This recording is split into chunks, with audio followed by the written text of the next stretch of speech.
Kanhi Talisay City Mayor og karon Talisay City Councilor Socrates Fernandez gipahamtangan og 3 ka buwan nga pagkasuspenso tungod sa kasong simple neglect of duty. Ano ang report? Sa desisyon sa Ombudsman nga gipermahan ni Ombudsman Conchita Carpio Morales, nahukman niining pahamtangan og 3 ka buwan nga pagkasuspenso sa serbisyo si Talisay City Councilor Socrates Fernandez tungod sa kasong simple neglect of duty.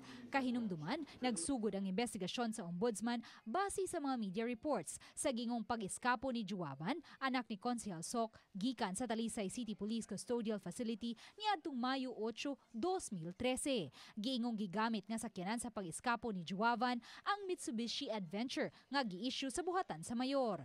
Niadtong higayuna, si Fernandez ang mayor pa sa Dakbayan sa Talisay.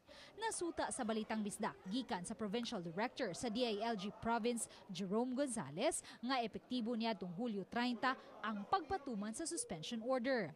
Gisusi sa Balitang Bisdak ang buhatan ni Talisay City Councilor Socrates Fernandez sa City Hall karong adlaw apan gibutyag sa mga staff niini nga nakalakaw na ang konsehal o gikatahong nag-file kini og leave of absence. Apan matod sa pangu sa Human Resource Department sa Talisay City Hall nga sukad pa niadtong Agosto 1 gihunong na nila ang payroll alang kang Konsehal Soc.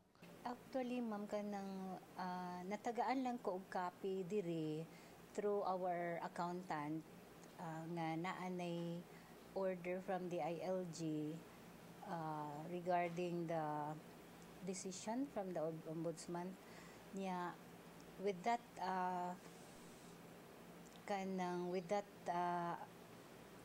announcement from our accountant gi-stop na mo ang payment sa iyang salary.